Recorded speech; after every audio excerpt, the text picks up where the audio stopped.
سال کے لگ بھگ ایک شخص میرے پاس آیا اور رونے لگ پڑا، مجھے چپٹ گیا۔ میں نے کہا کیا بات ہے؟ کہتا ہے جی مجھے بلڈ کینسر ہو گیا، مجھے بلڈ کینسر ہو گیا ہے۔ میں نے کہا کہاں کے رہنے والے ہو؟ کہتا میں لاہور میں ہوتا ہوں، بہت بڑا بزنس ہے۔ میں نے نہیں، رہنے والے کہاں کے ہو؟ کہتا ہے فیصل آباد کا۔ میں ایگزیکٹ جگہ کا نام نہیں بتاؤں گا تاکہ کسی کا سیکرٹ ہوتا ہے۔ میں نے کہا کب سے اپنے گاؤں نہیں گئے؟ کہنے لگا 20 سال سے۔ میں نے کہا وہاں کوئی رشتہ داری ہے یا سب لوگ گاؤں چھوڑ گئے؟ کہنے لگا میرے نانکے دادکے سب وہاں ہیں، ماموں بھی ہیں، پھوپھیے بھی ہیں، چچا بھی ہیں، اور بھی رشتہ دار ہیں۔ میں نے کہا ان کے حالات کیا ہے؟ کہتے کمزور ہیں۔ میں نے کہا تو انتہائی امیر ہے اس وقت۔ میں نے کہا تجھے 20 سال ہو گئے گئے ہوئے، اب تو نے 20 دن اس گاؤں میں رہنا ہے جا کے۔ تو نے 20 دن اس گاؤں میں رہنا ہے، کسی کو بھینس لے دینی ہے، کسی کو بیل لے دینا ہے، کسی کا ہل ٹھیک کرا دینا ہے، کسی کی چھت ٹھیک کرا دینی ہے، کسی کے کھیت میں پائپ ڈلوا دینا ہے یا کوئی ایسا جس سے پانی اس کو مل جائے۔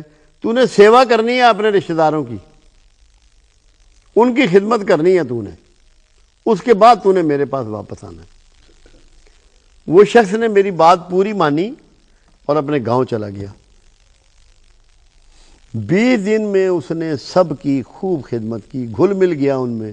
یہ ذہن سے نکل گئی بات کہ میں اتنا امیر آدمی ہوں اور یہ بڑے کمزور لوگ ہیں۔ اسی کا خون، اسی کے رشتہ دار۔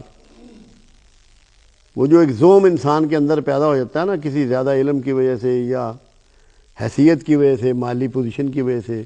20 دن کے بعد آیا، میں نے کہا جا سارے ٹیسٹ کروا کے میرے پاس آ۔ جب آیا تو میرے پاؤں پکڑ لیے، رونا شروع ہو گیا۔ میں نے کہا بھائی کیا ہوا؟ کہتا ہے اللہ نے تمام بیماریوں کو رفع کر دیا۔ یہ خدا گواہ کر کے میں آپ کو بات بتا رہا ہوں، اللہ گواہ ہے اس بات کے لیے، میں نے نام نہیں اس کا آپ کو ذکر کیا۔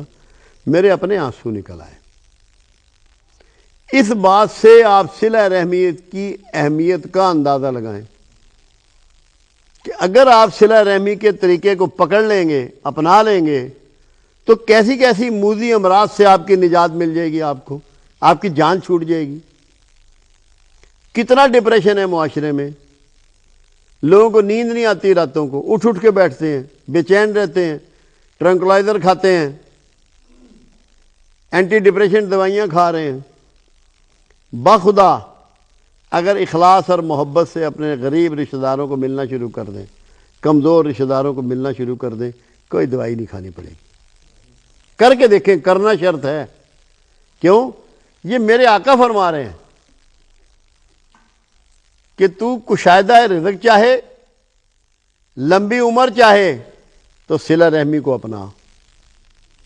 تو آدمی دو ہی چیزیں تو دنیا میں چاہ رہا ہے، اور مرنے تک یہ دعائیں کرتا رہے گا کہ یا اللہ میرے رزق میں کشادگی کر، میری عمر میں برکت دے۔ یہ دونوں چیزوں کی نشاندہی اللہ کے حبیب صلی اللہ علیہ وسلم نے صلہ رحمی کے ریفرنس سے آپ کو پہنچا دی۔ اور پھر بھی اگر